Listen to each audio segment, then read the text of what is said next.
Hello, ladies and gentlemen. We're going to move on to our next exercise. And what we're going to do here is we're getting up off the floor. Okay. And our foundation series, number one, we're going to take what we've learned now and we're going to challenge it just a little bit. And the way we're going to challenge this is using proprioception. We're going to shift the body on a round ball just a little bit, and we're going to raise one foot ever so slightly, and we're going to tell our hips and our abdomen, I still need you to support this. So we're taking you just a step further in being able to use your lumbopelvic hip complex to be able to activate the abdomen and the hip, tie an anchor together, and that be your stabilizing force, your anchor that is going to support your body's desire to be all over the place. It's going to stabilize you, and you're going to realize how important these two items are. And this is an exercise that is extremely beneficial for taking you to that next step. And one of the main things we really need to point out here is just safety. Whenever we're looking at this, we want to make sure that we just lift the foot ever so slightly. We're just barely lifting that foot. I need you to be able to tap that foot down if you need to. This isn't a contest. We're learning to slowly train your body to trust in that hip and that abdomen. We don't want to do anything to put ourselves in a position where we lift the foot up so high that we fall off the ball. There's no need for that. We're just coaxing the body to realize how important the hips and the abdomen are at maintaining us when some other things are happening that can be a bit confusing to the body. Now, I want to point out a couple of things here.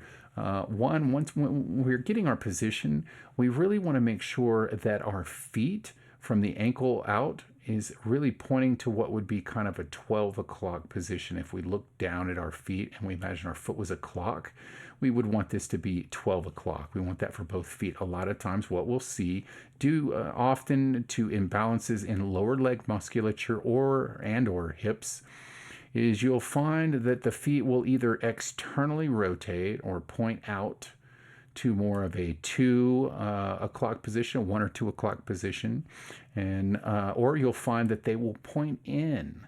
And we do not want either one of those. We want those feet pointed straight ahead. So often we will have to, during an evaluation, we'll have to figure out what's going on with the musculature of the lower leg and or the hips and see if we need to correct that. But I want you to look here and notice that my feet, for the most part here, are pointed right ahead at 12 o'clock. Okay. Another thing I want you to notice is my knee, the center of my knee. We're really wanting the center of that knee to line up with that second and third toe. Okay. Often what we'll see is that the knees will either shift out here and into the feet, or we'll see that the knees will be inside here and shift out to the second, third toe. And this is not what we want. Again, we're dealing with muscle weakness in certain areas and muscle imbalance and tightness in others. And we need to correct that. And is what the beauty of corrective exercise is we're taking your trillion-dollar piece of machinery that you've been given, way more important than your car, and we're figuring out where you have inconsistencies in your musculature, where you're having inconsistencies in your neural system when we call a play, because remember, your brain here is the master conductor, and we need everything to function along with what the brain is asking it to do. Anything we see that's off on its own, functioning incorrectly, we're going to pull that out, we're going to isolate it, we're going to fix it, and we're going to put it back in and integrate it into the rest of the body and have it function correctly. So we are wanting to make sure that the center of the knee lines up with that second and third toe, and I got a nice straight line here. I want to make sure that the toes are pointing straight ahead. We're also wanting to keep our postural set. Now we're going to do a B video on this that is going to show us what we look like from the side, trying to keep our posture set. Because remember, one of the beautiful things about a good postural set is that it allows us to charge our abdomen to the utmost. It gives us the most proficient charging of the abdomen in order to see us through these situations that we're looking at right here. Now, we're going to be using a little bit of balance here. And again, proprioception, meaning that the neural system is wondering what's going on. Often what will happen is once you lift a foot on seated on a round ball, you will see people will let go of the abdomen. You start chasing a rabbit. Okay, the hip will let go, the abdomen will let go, and then you'll start to freeze up your foot that you're balancing on. You'll freeze up that lower leg, trying to stabilize you. We're trying to relax everything as best we can, and we're relying on the strength of our lift and pull and our hip on the side that is based on the floor to stabilize and anchor us in this situation so that we don't shake all over the place, but we are finding ourselves as stable as can be in an unstable environment. Okay, so that's what Foundation Series 1 is about, training these mechanisms in of hips and abdomen with a good postural set to keep us anchored.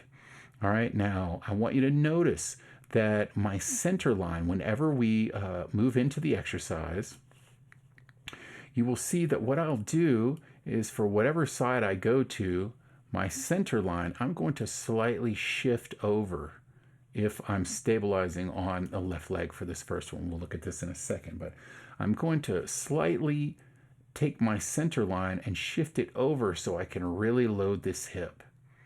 Okay, so the first thing I'm going to do before I do anything, you'll notice I'll pull my hands up, and let's go ahead and play that so you can see.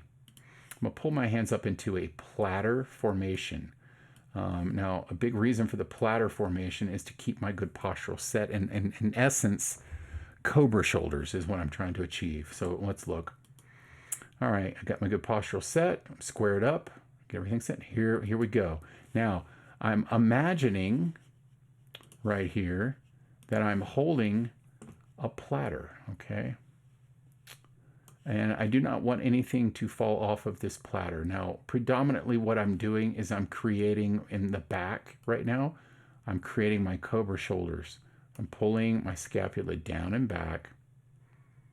I'm creating length with my head going up in order to keep the long and strong and support into my lower traps with good postural set, which we'll look at from the side. So this helps me do that. Now, we do have ways that we can digress this. At this point, if we've gotten to this point, we should be, if we've set up program design correctly, we should be strong enough in the abdomen and the hips to be able to use this hand position. Now, another thing that we could do if we were jumping ahead and we realized that this wasn't going to stabilize us enough, one thing that we could do is we could have hands on the hips here, okay? That is going to help stabilize you a little bit. That would be a bit of a digression. Now, to go even further, we could digress even more by having our hands on the ball itself, okay? We could stabilize by having hands on that ball. Now, that, if we're not careful, will tend to deviate our posture a little bit, which will then affect how we can load that abdomen. But at this point, I would like to think that we can go ahead and hold our platter position. If not, and we have to digress to one of those others, no problem. Because all we're doing here is abdomen and hip training. That's all this is, really, and postural training. We're just getting all of this rock solid no matter what we do. And believe me, I'm showing you an elementary school version of this exercise. There are many ways to advance this. The goal of it is just to, no matter how far we take it, we just rely more on that abdomen and that hip, and we do not let it go. That's the key, is you're training your brain to keep these activated, no matter how unstable we make the environment, which we can, I might tell you here in a bit, different ways that we can make this environment extremely unstable in degrees. And we're just trying to keep that brain and the abdomen and our hips working as a team. No matter how unstable we go, we're locked in and we're tight. All right, let's take a look at a rep here. I got my hands in position. I want you to notice I'm going to load the abdomen and shift my center line. Okay, let's hold that. You can see here that my foot, I slightly lift, but not so far as that I couldn't tap it down if I needed to. Now my center line was probably right about here, and I shifted over. And the reason that I shifted over is because I'm loading this hip right here. Big load on that hip. Got a lot of weight going into that hip. But before I made that move, what did I do? I set up my intra-abdominal pressure. I took in my air. I held the air. I lifted up and in, compressing the air, making it want to go somewhere. I held that as I shifted over and locked into this hip. Now, what I'm doing in essence, I'm sort of internally taking this drawn up and in compressed air, and I'm sort of attaching it to this hip, and I'm tying an anchor. Okay? So everything that is happening right in here. All right? This hip is loaded. I've got this abdomen, and inside I kind of tie them together. And I keep my good postural set, right? I don't start slouching the shoulders to stabilize, which is something you will see a lot. All right, I had to shift over into that hip to load it. I've got the lift and pull, which I set up before I headed out there. And this anchor is what I'm locked in on. I'm on a round ball with my 1 foot off of the floor. And I'm using this to be a stable anchor. Okay, so let's take another look at how I'm shifting my center line. And again, program design will decide how long we hold. All right, I get my position, lock it in. I'm going to load and shift and hold. A lot of weight, a lot of work going on right there. Okay, load the abdomen. I want to show you right there. I really did, I tried to really show you. I'm taking the breath in, and you see the lift and pull on this, this rep right here. I want you to watch closely. Watch me take in the breath and watch right in this area what I do. Okay, there's the air and there's the lift and pull, and then I lean over to that hip, shifting my center line, locking in and holding. There's the air, there's the lift and pull before I move out, lock into that hip and hold. And again, program design will decide how long to hold. We'd also decide if we're ready for the hands holding the platter position, which at this point we should, but don't feel bad if we need to digress it just a little bit, because everything is just about training. Everything's just about training that abdomen. Okay, let's look at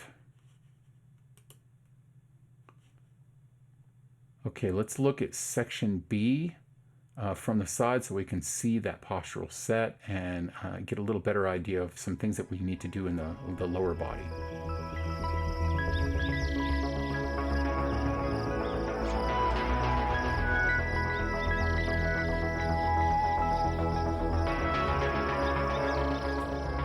Hello, ladies and gentlemen, and welcome to part B of our balance exercise that we're utilizing.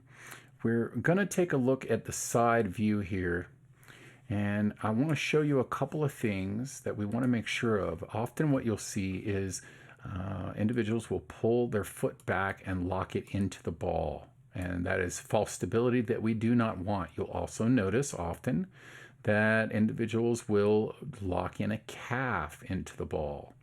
We want to stay away from that as well. We want a little space in between the ball and our feet. One of the things that we want to look for is making sure that we get a ball that is sized for us, because it is okay if we're slightly moving in a slight down from hip to knee, but we don't want too much, okay? We definitely do not want to be in a situation where we've got hips way up here and we're moving the knees down here, okay? We also don't want to be in a situation where our hips are down here and the knees are moving up here. We want to avoid that. We're looking for as close to 90 degrees as we can get. Okay, so we're trying to get kind of a good 90 degrees here as best we can. My feet are probably a little further back than I want them, but we definitely just want to make sure we have space in here between the ball. Don't want to stabilize there. Something we got to watch out for.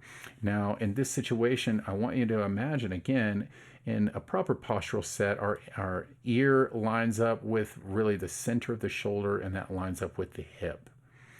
Okay, when we've got that setup going well, which again, our posture stick is going to work on making sure this is rock solid. And also, once we get that cobra, floor prone cobra down, it really helps lock this in place. So our posture here is very important. Often what you'll see, if we haven't trained it in already, you'll see the slouching of the shoulders going forward. You'll see a rounding or a kyphosis of that low back, trying to stabilize there, which is incorrect. You'll see a bunching of the shoulders coming up here. A lot of inconsistencies that we have to untrain. Okay, another thing I want to point out is from the side view, you get to see the postural set, which allows the best possible intra-abdominal charge. Okay, so you really are going to be able to see it from here, how I load the abdomen first before I shift over, and then keep my postural set. So let's take a look at a couple of reps here. All right, watch my abdomen. There's my set. I lean over, and a lot of pressure in my hip, a lot of pressure in my abdomen. Load up. There it was. Hip and abdomen, balancing that, stabilizing it, anchoring it. Holding there. Now what I have here, again, a lot of pressure loading into this hip. I've got a big lift and pull.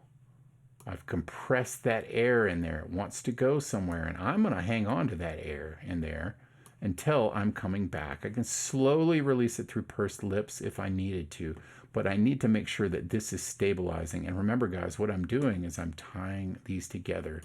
I've got an anchor here between my hips and my intra-abdominal pressure, my charged cylinder. This is going to stabilize me in this situation so I'm not shaking and shimmying all over the place. And again, I've got my posture set just about the way I want it. Okay, so let's take a look and see if we've got a couple more here. Again, watch the abdomen. Ooh, there was a good setup right there. Let's watch that abdomen one more time. Watch here. Take in my air, pull up and in against the air. Yes, I'm pulled in and pinned in there and loaded on that right hip, and those join together to build my anchor. That's going to keep me from moving all over the place. Another good setup on the abdomen. Now, what are some things that we can do to accentuate this and make it a little more difficult? Not that we're going to do that now until we've got this down, but, well, one thing I can do is I can change the floor, right? If I put a soft ball, very soft ball under my foot, I have less floor to be able to focus on and lock into, so it's going to cause me to have to engage abdomen and hip even more so. Okay, what about if I put this ball, if this ball is on carpet as compared to a solid floor, well, the carpet is going to slow the ball down just a little bit, so it's going to be a little easier than if I'm on a solid floor. It's going to move a little quicker. All right, what else can I do? Well, I can put pressure. I can put pressure coming in towards you, which is going to make you accentuate your charged cylinder and your hip and have to accommodate pressure going this way.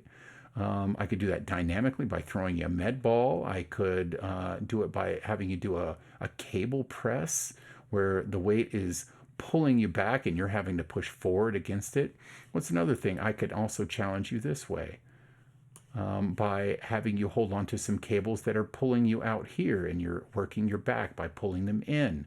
I can have you extend the leg that you lift. I could have you extend it out here instead of just lifting it up. There are so many ways to accentuate this exercise, and the whole goal is to just have you anchor this even more so as it gets more challenging. I could have you close one eye while doing any number of these things. I could have you shaking your head yes or no with an eye closed. So many ways to accentuate this. I could have you hold a med ball up on your shoulder on this side while doing a cable. So I'm trying to show you that we can take this very simple movement and really start to challenge this system, okay?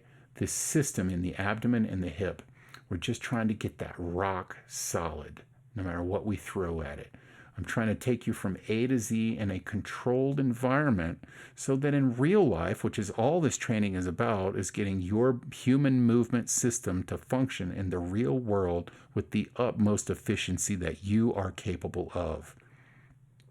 So we're going to go in and teach all those players, get your brain sharp on the plays to call, teach all your players to react correctly to the play that's called, and you are going to function better in life. All right, so let's see if we've got one more here to look at. Load up the abdomen. Big load there. Holding, working, and relax. Okay, so we've covered many details on this one. Let's move on to our next movement.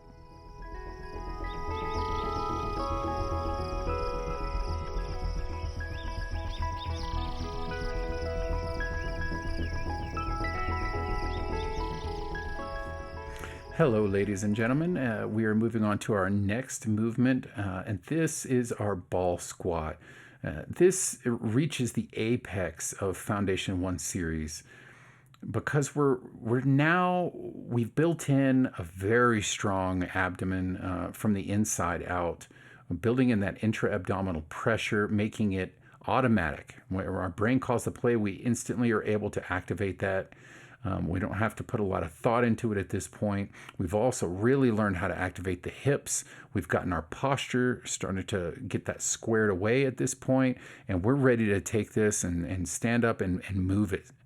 Okay, we're ready to activate it in a standing position finally and really see what we can accomplish here. And we're going to use this ball squat as the apex of Foundation 1 series. Okay, so let's take a real close look at what's going on here.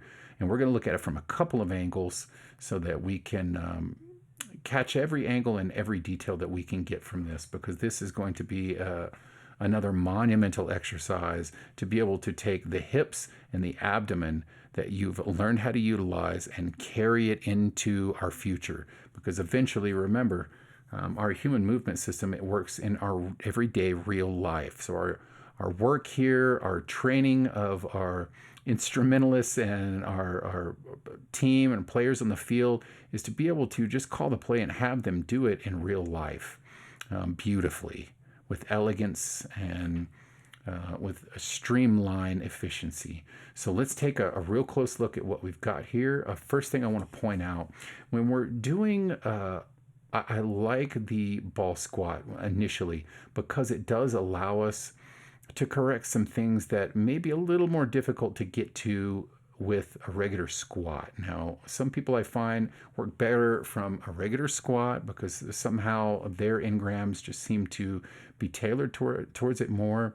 But I think this gives us the ability to move in slowly to building a beautiful squat that is going to allow us to get up and down with all of the activation that we need. Okay, so let's look at a few things here to start. One thing, the positioning of the ball is essential. Now, what you'll notice is this ball is really, the apex of it is really kind of right in towards my low back. It's kind of filling up that low back space. If we take the ball too high up here and we lean on it, what you're going to find is you're going to be using too much low back when you get to the bottom. Okay, so we really want to kind of fill up that low back space right in here. Okay, so finding that position of the ball is very important. Another thing that we've got to look at is we're going to extend our legs out a bit.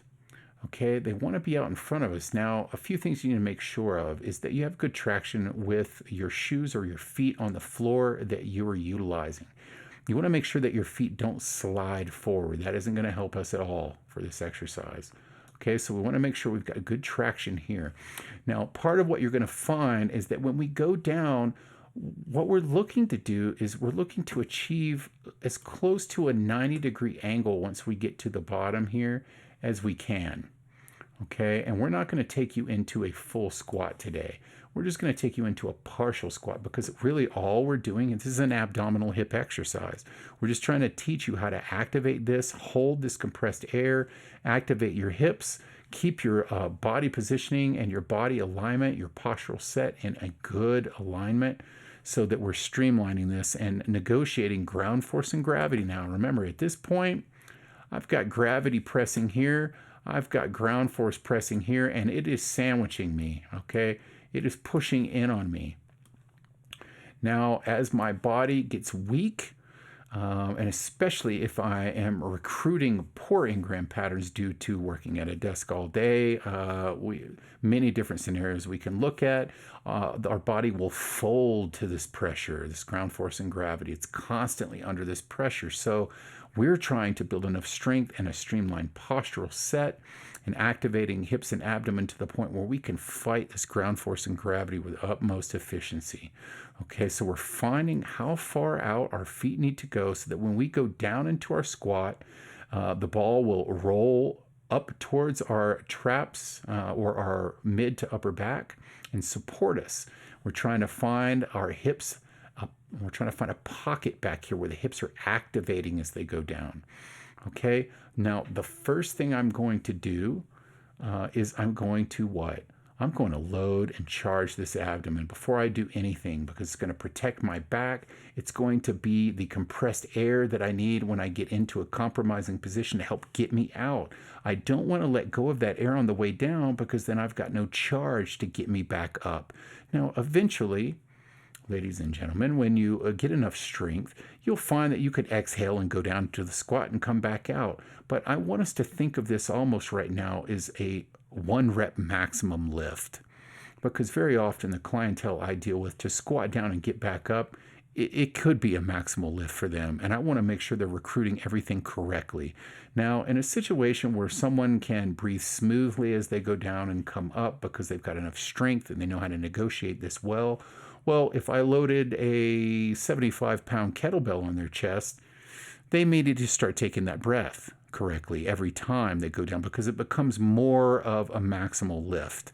I want us to assume right now, as we're training all of these mechanisms in, we're thinking of each one of these movements as a bit of a maximal lift. So we're going to load and charge each time. Okay, so first thing I'm going to do is load that abdomen. I'm going to hold that air. So one more time, let's go over it. I'm going to breathe in. That air is going to come down into my belly. I'm going to imagine it's my belly. Really, it is your diaphragm, but we're imagining that the air is going into my belly. Okay, so we can get a full diaphragmatic breath. I'm going to hold that air. I'm going to draw in with my transverse abdominis or my belly button, and I'm going to draw up under my rib cage. Often you'll see rib cage activation and expansion because you're pulling up and in. That movement while I'm holding that air makes the air want to go somewhere, as if you had a tube of toothpaste with the cap tied tight on it and you squeezed it in the middle. It's going to make that air want to go somewhere, and we're going to hold this until we get out of our sticking point, and we're going to exhale through pursed lips and control the exhale. As we come up, we don't want to exhale all of that air out before we get up. We're going to control the exhale timed to how long it takes us to get out of our sticking point. Okay, so we need that charged air to get us through. Let's take a look at one and see how it goes. All right. Here we go. Now you're going to notice I'm going to point to my abdomen and I'm saying, guys, you got to load this, okay? So I'm going to load it up. There it is, right there. I'm loaded. I go down and I'm holding my position. So I want to show you a couple of things. I want you to look. Sometimes just go over this video and just look at what's happening in the abdomen. I took my air in. I pulled up and in against the air, which expanded my rib cage out a little bit. Now, I also want you to notice that we've already dealt with our postural set early on. So at this point, my ear lining up with the center of my shoulder, lining up with my hip, allows me to get this full expansion. Okay, when I take in my breath, it's almost as if my sternum moves up a little bit. Okay, and then I pull up and in against that air. I get that rib cage expansion right here. Now I am charged. My chest does not drop forward. My shoulders don't droop forward because this shuts down our abdomen and our ability to charge. And when you do that, you're using musculature that you don't want to use to try and get you out of here. You multiply that times 1,000 reps, and you've got a bad engram that it's going to take some time to undo. Okay, another thing I want you to notice, I'm moving back into my hips here. So I'm taking a lot of weight into my hips, but I'm not curling my hips under the ball. Because if you do that, you're going to hyperlordose your low back, and you're going to feel a lot of pressure in that low back.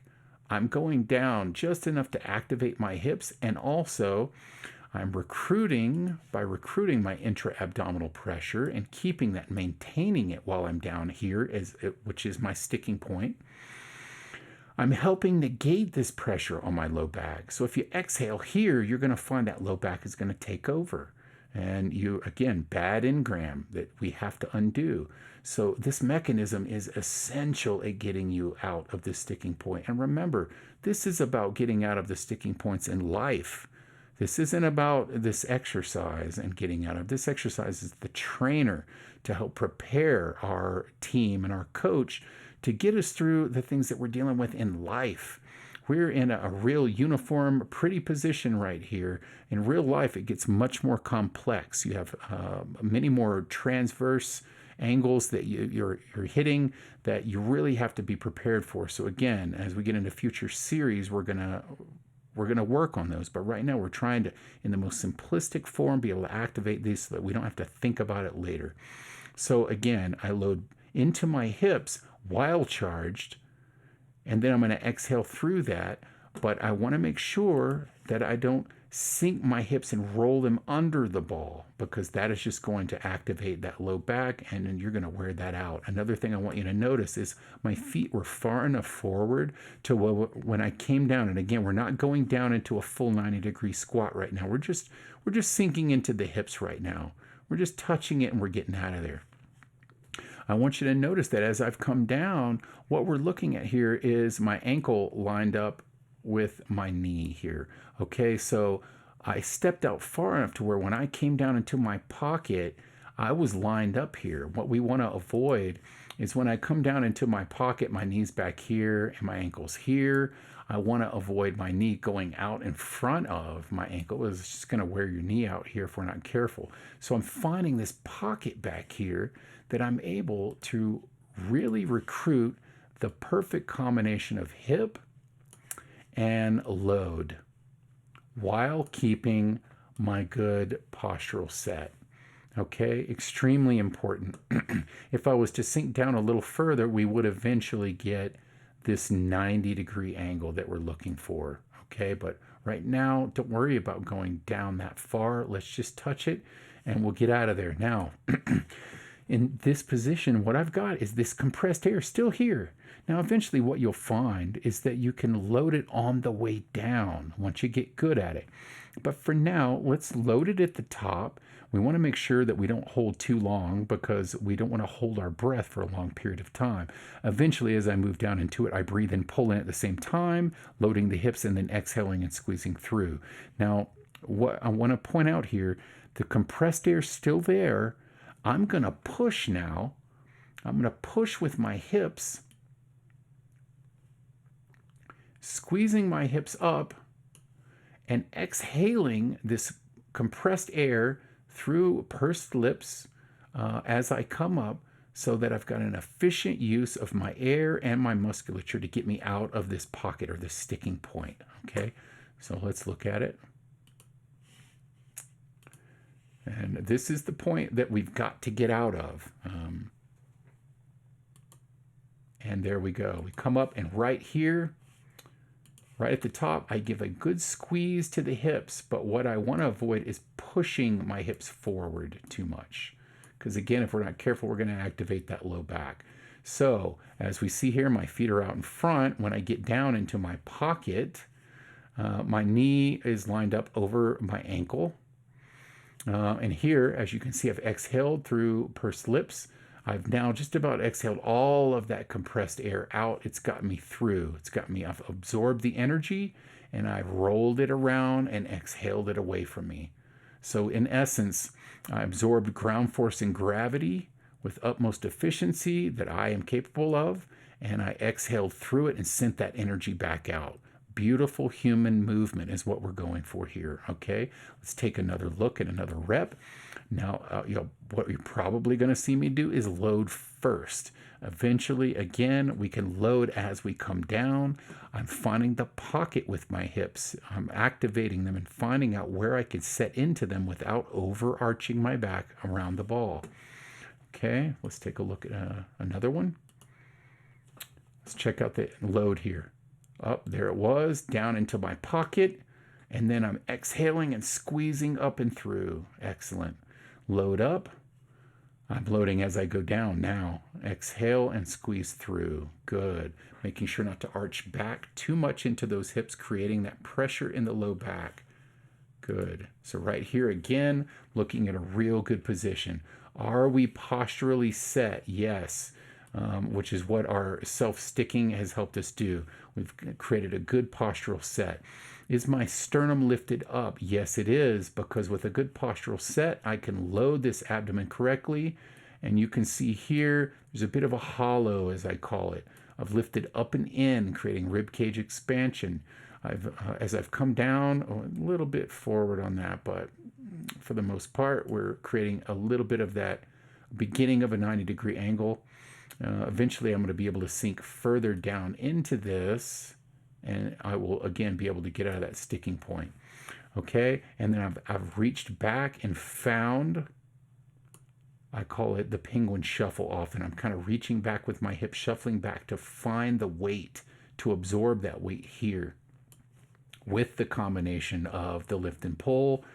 My shoulders are basically performing a cobra right now. I'm really kind of pulling down and back. Now, ladies and gentlemen, each one of these things, there's a lot going on here, okay? And that's why we started with micro movements. So as we built that foundation, we come to this point. What's happening with my brain is I'm the conductor or I'm the coach. At this point, I'm not thinking of 100 details. It's become one feel. I can just think one feel at this point. I know the feeling of all these individual things happening because I've built up multiple repetitions over time. I've whittled away unnecessary movement. I've strengthened the areas I've needed to strengthen, and I've loosened the areas I needed to loosen. So at this point, my brain's calling one play, and all of these things are lining up the way I need them to. That is gold. That is a beautiful place to reach. I'm just calling the play, and my players are efficiently performing their duty without a lot of wasted movement. One feel. I'm not thinking about 13 different things. I'm just thinking of one feel, and the 13 things fall into place. This is what we're trying to achieve in Foundations 1. And with this beautiful ability, you're going to be able to add on just multiple layers of movement that this is never going to leave you. You're going to have it for the rest of your life, barring, of course, any injuries that may pull it away. But as long as you're functioning well, this is going to serve you. What is it worth to have your $1 trillion piece of machinery functioning at its best? Where your brain is calling this and the body is executing it with one feel.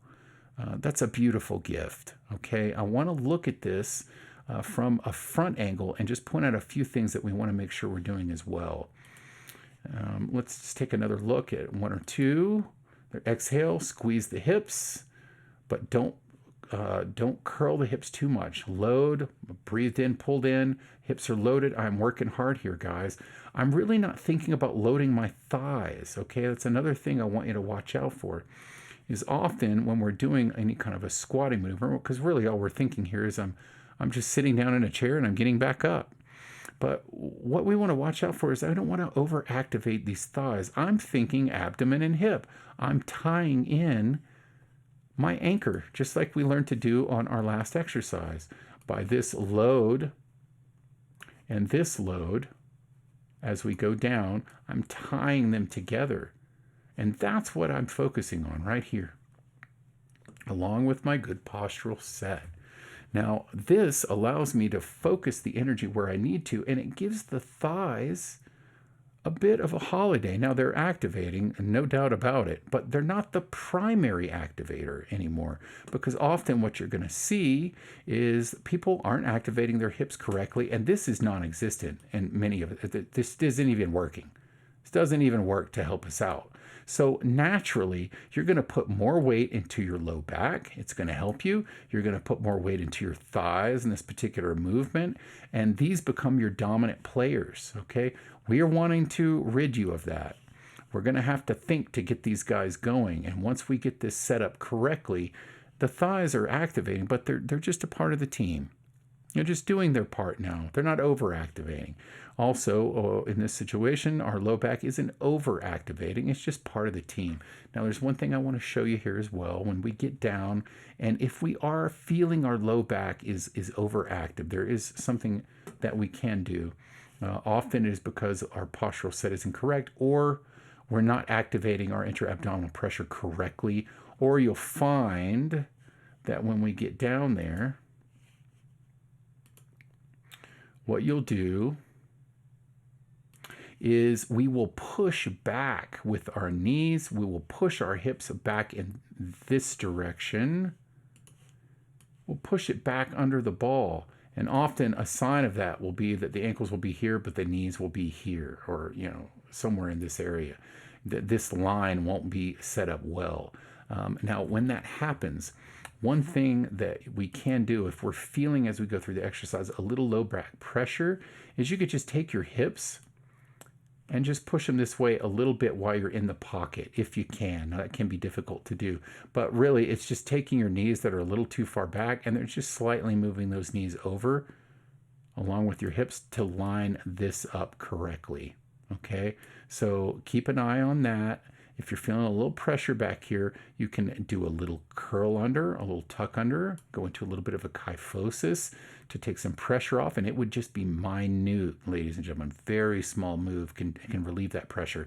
Another thing is make sure that our knees aren't moving back here and you're pushing your hips under the ball. If that's the case, you're going to have to push forward just slightly to where we've got this good line here.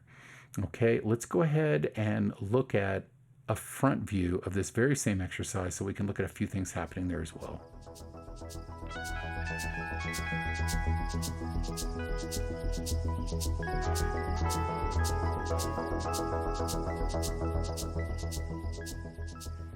Hello, ladies and gentlemen. I want to look at video B of our ball squat, and I wanted to give you an anterior view, a front view of, again, some of the finer details of what we're looking to achieve. Now, much like our balance exercise, where we're seated on the ball and we were lifting our foot, I want you to notice that, again, some of the things I'm looking for, we really want, again, these ankle to foot to really be pointing to 12 o'clock, okay? And we're looking for, we could get maybe 6, 8, initially, we maybe 8 inches between our feet. We don't want too much space. And right now, for this exercise, we're really wanting to have the feet pointed to 12 o'clock. Now, there are situations where we're doing squatting in the future where we're going to externally rotate those feet just a little bit. But one thing we always want to make sure is that the center of the knee is always tracking over that second and third toe. Okay? What we don't want is, and what you will see often is, you'll see external rotation of the feet here. And you will see that this knee will be tracking in this position. And there we have torque. We have torque on this knee because the second, third toe's out here and the knee is moving from its central position. That is a problem. Also, you can also have another situation where you've got the foot pointing straight ahead, but the knee, as you move down into your squat, either moves out here or in here. Now, again, in this situation, we're dealing with muscle imbalance that we have to go in, isolate and fix. So once we do an evaluation, we can figure out what muscles are being called correctly and what muscles have had an improper engram and now have built up issues. Too tight. The wrong muscles are too tight, and then the right muscles are too weak. So we have to go in and we have to correct those deviations so that we get these functioning correctly. And again, when we're talking about $1 trillion piece of machinery, and that is a light figure, when we're thinking about life and our human body and how it's going to move through space and time for our lifetime, we really want to go in and get these things working as efficiently as possible, so we minimize wear and tear on the body, and we can lead a productive, joyful life with a healthy life. So again, we want to look at the toes being pointed to 12 o'clock for now, and the knees are going to track right over that second and third toe. Okay, now you're going to notice here I'm going to take my load. Definitely going to pull in my air, and let's just take a look. And predominantly this is to show you from the front, that lower half of the body and what's happening. Okay, so let's take a look at that. Take my air, nice and lift it. All right, and we'll hold right there. So again, here we're looking at knee is traveling right over that second and third toe here at the bottom. So often as we get down into the pocket here, or the sticking point, you will find this will deviate often. A lot of times you'll find these knees will move in as we come down, okay? And I want to give you a little technique that we pointed out earlier, a way to fix this, okay? So often when this happens, our inner thigh muscles here, our adductors, become tight, okay? And often we'll find as well that our hips, again, have become loose and flaccid, okay? So they don't activate the way they need to. These combinations of things that start to take place pull you out of alignment and cause wear and tear. Now, and this is in a controlled environment. Where in real life, often it's much more uncontrolled. And if this isn't set up well and you don't have this down, then this is where injuries start to happen. Or at least a progressive wear and tear that it reduces your health prematurely, okay, and your body's ability to negotiate human movement. Now, one trick that I want to give here is a trick that we pointed out earlier in another exercise. If I'm having a problem with a client with this internal movement of the knees moving in, okay, one of the tricks I found that just seems to fix this without having to do a lot of work. So again, 50-60% of the time, if I just suggest this, I'm able to start fixing this if they continue to do it, and it naturally will fix the issue by strengthening the correct muscles. And I'll also add in flexibility to the tight muscles that I will work in conjunction with this, so that you can loosen those up simultaneously to strengthening the correct muscles. But what I will have them do is I will just have them imagine that they're pulling their feet apart slightly. Now remember, your feet aren't going anywhere, and I'm not going to see anything really much happening in your shoes, but inside, your feet are going to just slightly push out. Now, what is that going to do? Well, it's going to activate these hips, okay? By slightly pulling your feet out, you activate these hips, and naturally, often what will happen is it will pull this away, and it will correct this issue. And we'll find that the knee suddenly tracks over that second and third toe. So often what we're finding is people just aren't activating their hips. Okay, and a way that I get them to activate it is simply imagine you're pulling your feet apart slightly inside your shoes. Again, you're not actually pulling the feet apart. You don't want to be here and actually start pulling your shoes apart on the ground, sliding them back. You're going to end up creating an injury that way. It's just a little move. It's just a little slight pull apart, activates your hips, and then suddenly our knees line up. Okay, now this doesn't work every time, but I find that it works often, and it is the first go-to that I go after. And again, in that bridge, I find is very effective. And once we get into squatting, I find it's very effective. So really, I just have to activate those hips. Okay.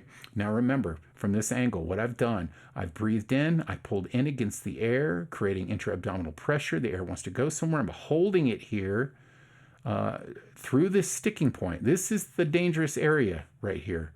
All right, I got to get out of here safely. So I've got that air compressed, held in there. I've reached back slightly to my hips, not too far back as to activate the lumbar region and the erector spinae muscles and the low back. I've loaded those hips. They're loaded big time, and I have my intra-abdominal pressure, and then I'm going to exhale through that. So I've absorbed this energy of ground force and gravity in a compromised position down in this pocket, and I'm going to absorb that energy, and then I'm going to send it out. I'm going to direct it out as smooth as I can. Okay, I wanted to take the opportunity to show you this angle because I wanted to show you what we're doing with feet and knees lining up. Also, another thing we have to watch out for, which we analyze when we do your eval, is we have to watch out that we don't shift over to a hip in this situation. Okay, now we did that for our balance exercise, but here you don't want to see a shifting of the hip over to one side. That tells us we have definitely an imbalance that we have to work on and we have to fix. We want to see our hips neutral. We want to see our center line coming down nice and neutral. We don't want any shifting to one hip or the other in this particular exercise. And we've got that pocket loaded and loaded in our hips. We've got the knees over the toes. If we have any problem with that internal knee movement, then we're just going to slightly pull our feet apart a little bit in our shoes, very slightly, and see if that doesn't fix the job, okay? And then you just need to remember that every time I load my breath and I load back into my hips, I'm slightly pulling those apart until that becomes automatic. And you don't have to think of it anymore, okay? So let's look and see if I got a few more reps here to look at. And then push up through the hips, load the air, hold it, find the hips, everything's neutral. Exhale, squeeze through. Remember, I'm exhaling through pursed lips because I want the air to last the duration of the concentric movement or the push up. I want that air to be able to last me through there. It's compressed. It's going to get me through my sticking point. And I push with my hips. There's a lot of work going on there. A lot of work happening there. Okay. All right. Let's go ahead and wrap up the Foundation Series number 1.